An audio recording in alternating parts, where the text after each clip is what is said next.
an innovation accelerator from LG. Welcome back to Techstination. I'm Fred Fishkin. Joining us from LG is Senior Vice President of Innovation and Head of LG Nova, Dr. Sokwoo Rhee. Thank you for taking time with us, Dr. Rhee. It's my pleasure. Thanks for inviting me. Well, at CES, one of the many things that LG is doing is talking about the LG Nova program and the North American Innovation Center. Tell us what it is that you're doing and what the goals are. Yeah.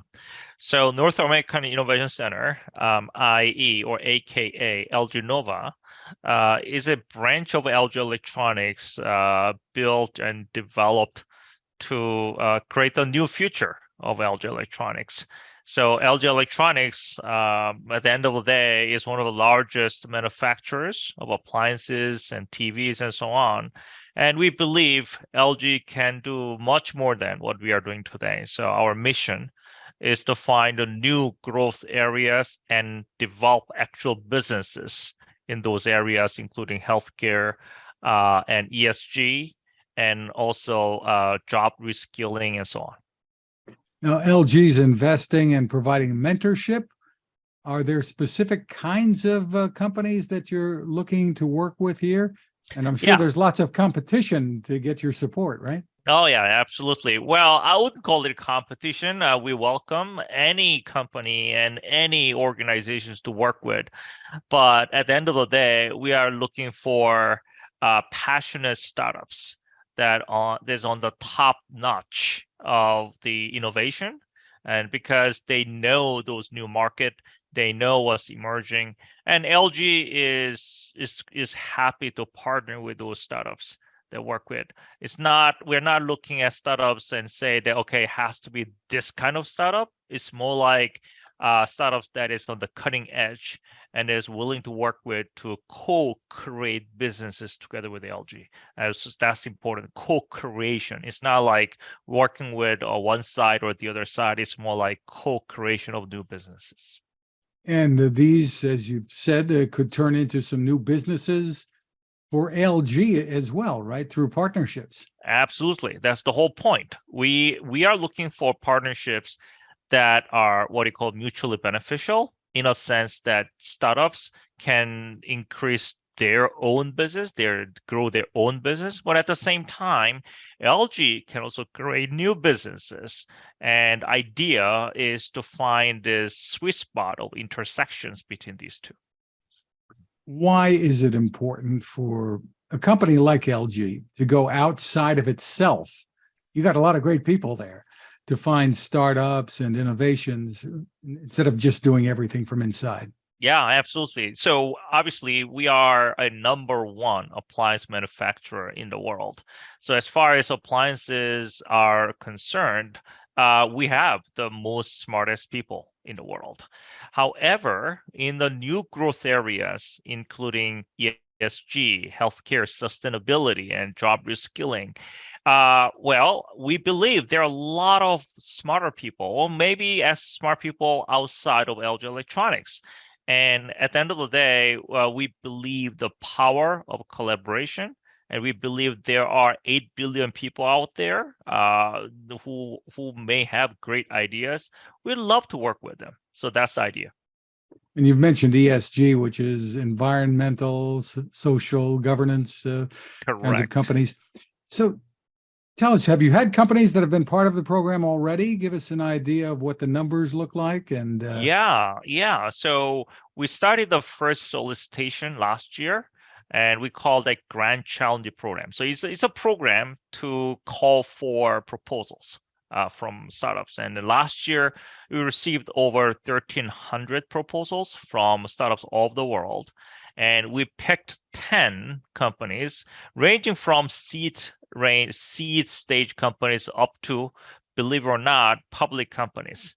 So they come to us and say, hey, here's idea. Here's one idea that they can work with LG to create businesses that did not exist before, which can be win-win situation. This year, we ran the second round of grand challenges, and then we received over 2,200 applications or proposals. Now we are sorting them through right now, and then we are working on with dozens of startups to find the next new businesses. When it comes to digital health, one of the areas that you're looking at, tell us some of the more interesting things that you've seen, maybe in some of the companies that you might be working with. Absolutely. So what we have seen last year was a very interesting trend. It's sort of like the combination of more of a digital therapeutics with advanced technology such as a metaverse, XR, VR. So these two are, this has been the different sectors, different markets, but I see that, okay, what if we combine those two and create new market in digital health?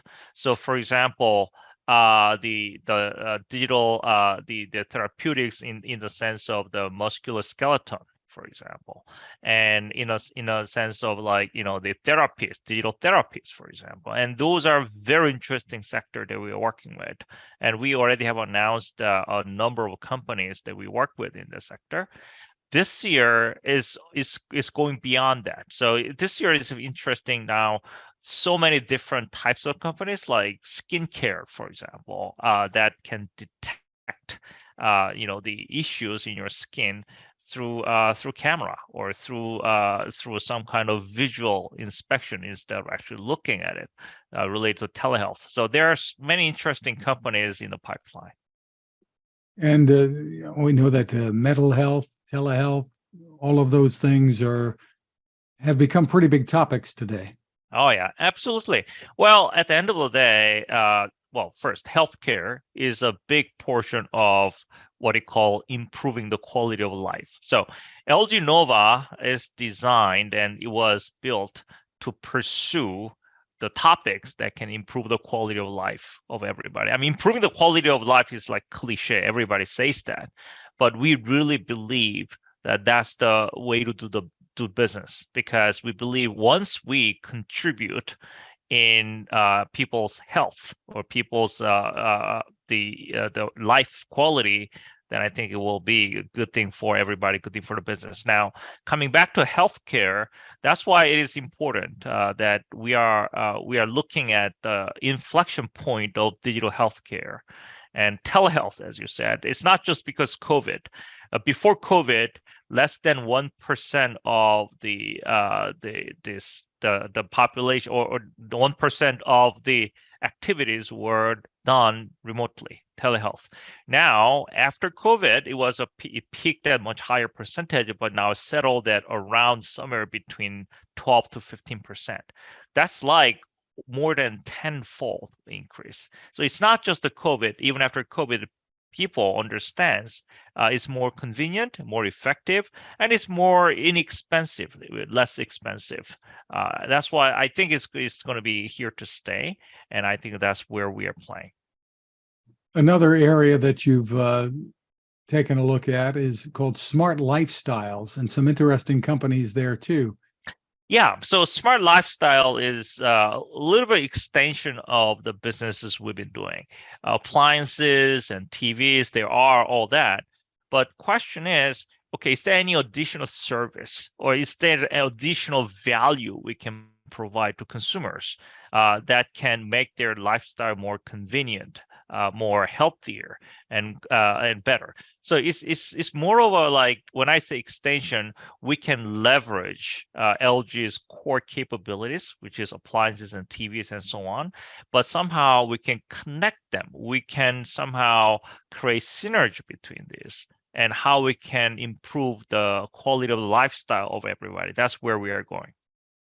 So my LG refrigerator one day might say, "No, you're not going to have the half and half. Here's some skim milk." Is that Well, that's idea. That's that's idea at the end of the day.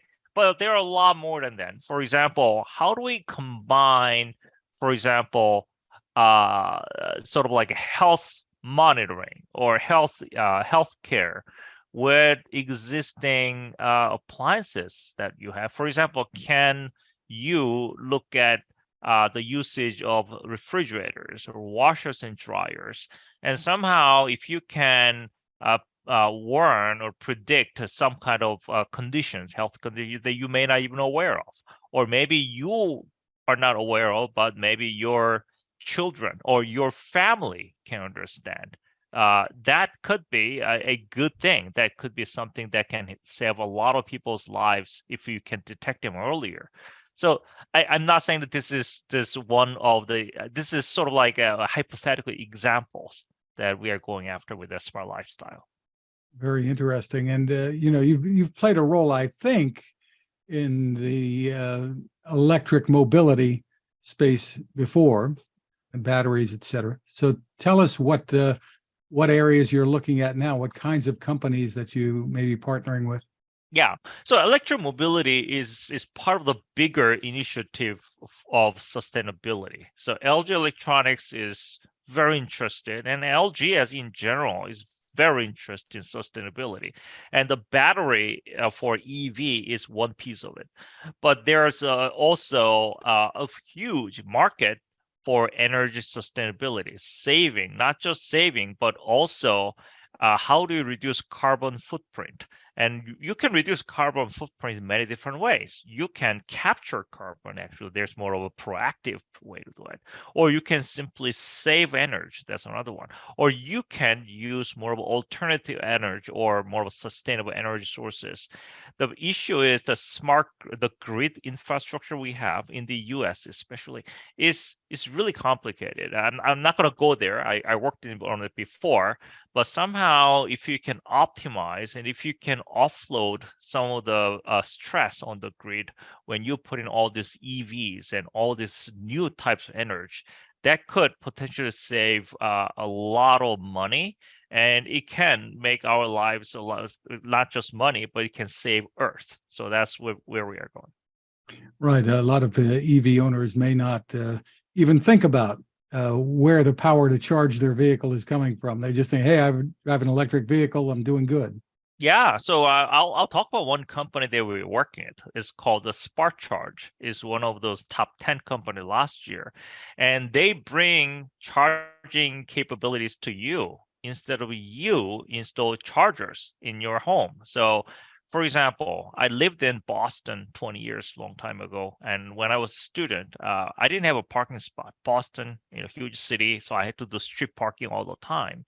I had a gasoline vehicle at the point, but if I had a EV now, if I have to do street parking where there's no stationary charging infrastructure, what am I going to do? I mean, should I stop by the charging station every day and every morning and stay there for 1 hour?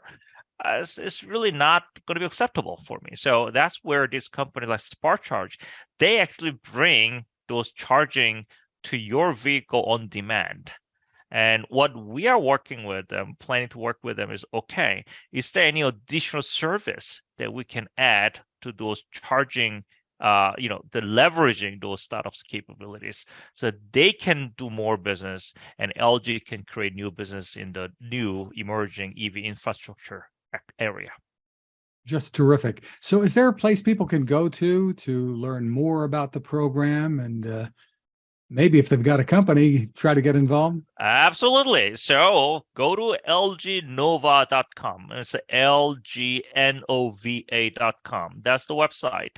And if you come to the website, there is a way to submit your ideas. At the same time, you're going to be learning a lot about what we do with those startups. And when I say co-creating business, we are literally co-create new businesses. It's not like we are just licensing and working with the startups back and forth. We're not just using them as a supplier.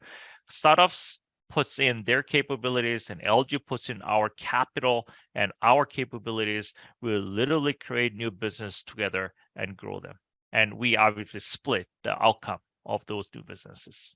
And it greatly magnifies, I assume, the chances of success for these new companies. Yeah, that's absolutely correct. And there's chances of success for both parties because startups now work with a large company like LG Electronics, and we help startups with the capabilities we have. LG Electronics also in a new growth area like sustainability and healthcare. we don't have a lot of expertise, and that's where the startups comes in.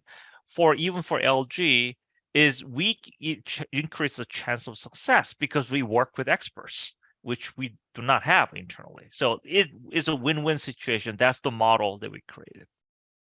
How do you find or judge the companies to find the right fit? Because companies have their own cultures and chemistry and personalities. What are you looking for? Yeah, so that's actually a great question, and that's the most important question. Startups have their own culture, and not all startups are a good fit with LG Electronics. Those startups may be a good fit for other companies, but may not be us. So when we work with them, we don't just look at the paper. We don't look at just the data. We have our own EIRs, entrepreneurs in residence, who have the background of running their own company or starting their own company. Some of them are coming from venture capital background, for example. We have them in-house. They work with the startups. So once we select, we pre-select or screen startups and reduce it down to a number of that we can work with. We literally put these EIRs in those startups, and they work day and night to create this business model.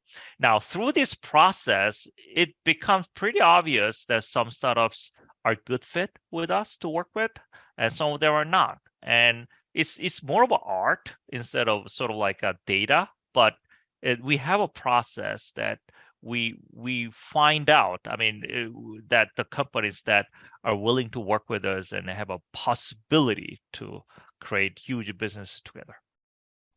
It sounds like you've got a lot of enthusiasm for this, which I'm sure is great for the companies that you're working with. Well, I like to think so, and if you can see it on the screen, then I guess that's right. So, well, my background is also startup. When I out of the college, out of my grad school, I studied my own company. I went through a typical venture-backed company process and sold a company. So I know what they go through. I know how hard it is for startups. But at the same time, I also know how large companies can partner with the startups and create this really, really amazing new businesses together. I've been on both sides. So my philosophy here is how to make it easier. I try. It's not always is more difficult than you think, but I try. And then that's why I'm more excited, because I know I've been on both sides of the aisle. I know it can be done. I know we can do this and create this mutual beneficial relationship that can make a win-win situation. So that's where I'm going after. Is it kind of like Shark Tank? Sometimes you tell companies that I don't think you have such a good idea. Well, not really. It's not that. So every company, those 4,000, 3,000 companies that they're all great ideas. There's not a bad idea. It's more of is it a good fit? Is it where LG can help them? Is it where they can help LG? That's the hard part. So sometimes, I have to tell them, and they said, hey, this is a great idea. I think this is going to be hugely successful. However, this is probably not where LG can help, or it's not type of items that LG can really collaborate. Sometimes I have to tell them hard, sort of like I have to make a tough call, but that's just the way it is. Terrific. Well, once again, the website is lgnova.com. Dr. Sokwoo Rhee, thank you so much for spending time with us. It's my pleasure, Fred. It was nice.